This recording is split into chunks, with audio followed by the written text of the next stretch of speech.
The modus operandi of these terrorists. Now, they were primarily Pakistani terrorists. Information coming in. Did they have local support as well?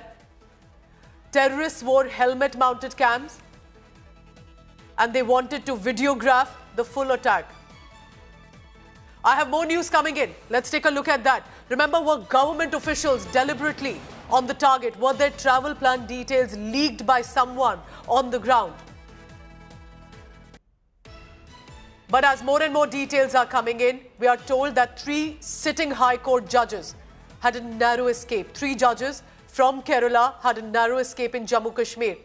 The High Court judges had left Pahalgam barely hours before this massacre took place. It was clearly a close shave. And the only reason possibly the High Court judges could not go to this location, because as I've been mentioning, it requires a trek. It's not simply accessible by the four-wheelers.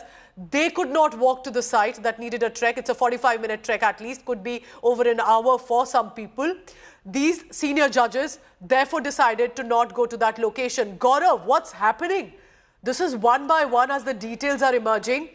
There were government officials who were traveling in a group, survived by a whisker because they could not do the trek. Now we are hearing of judges too.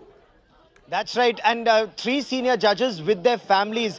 So the information that I have from my sources is that they had already done the trek at Pahalgam. In fact, on the 22nd, when this terror attack took place, barely hours before this terror attack, they had left Pahalgam and gone to Srinagar. And I'm told, subject to confirmation, till this morning they were still in Srinagar, and they were really enjoying the vacation in Kashmir. They saw the peace in Kashmir, they saw the prosperity in Kashmir. They traveled to several locations, including Pahalgam, and spent a night very close to this place near the roadhead in Pahalgam. However, they, not because of any other thing, from what I have been told, after completing their tour in Pahalgam, they had left for Srinagar after breakfast, is what my sources are telling me. And they survived. They survived barely by the skin of their teeth, because God forbid, had they been there, or had these terrorists known that there are 3 judges of Kerala High Court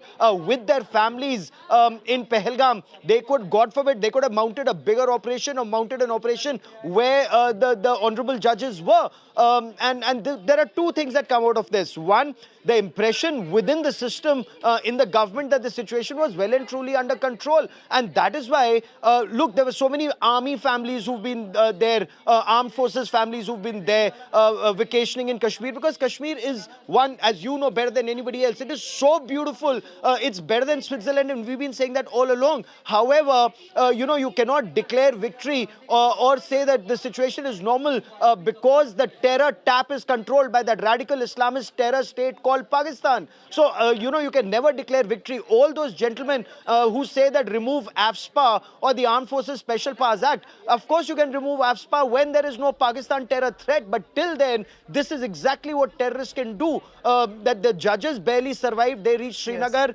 Yes. Unfortunately, the other government families, some of them have been caught victims, some survived. And that young Navy officer, he unfortunately was killed, but he too was vacationing there with his newly wedded wife. The most horrifying picture is the mortal remain of that husband and yes, the wife sitting, and those huge, that vast meadows in the backdrop, abandoned. I hope not. Gaurav, I'm also thinking right now, some individuals or groups in the country who like to be so politically correct and want to be in the good books of everyone, including Pakistan, that even if there are boots on the ground, then it's a problem and criticism. If the boots are removed, then there is criticism. So India will have to, especially the government, will have to look at a strategy, what it needs to do with Pakistan. 3 High Court judges, sitting judges, had a close shave only because they could not do the trek. Shibimol KG joining me now from Kerala on this. Shibimol, what are you hearing? Are the judges possibly back home? Any word from their families? Because if the government officials were there on vacation, and if they were deliberately on the target, so were judges who had a close shave. Well, Pooja, what we know from Chief Minister's office, the information that we got yesterday night was that 3 High Court justices, Justice Anil K. Narendran, Justice P.G. Ajit Kumar and Justice Girish, were on a trip to Jammu and Kashmir. And they're currently safe in a hotel in Srinagar, and they're expected to return home today, is what the Chief Minister's office said in official release. Not just three MLA, not just three justices. In fact, four MLAs from Kerala are also in Kashmir right now. That includes MLAs Mukesh, KP Madi, T. Siddiq, and K. Ansan. All of them were part of a committee and had visited Jammu and Kashmir, and they were planning to go to Punjab from as part of the committee that they were part. But thankfully, all Okay. the three justices are expected to return.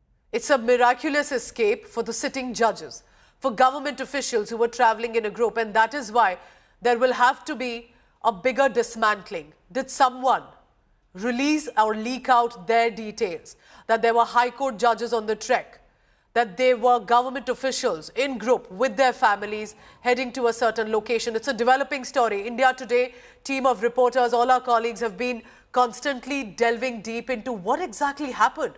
There's been constant security checks. There was a belief that the dismantling has happened of the ecosystem. How did these terrorists manage to infiltrate, massacre our innocent people, especially targeting them by faith, and then fleeing away?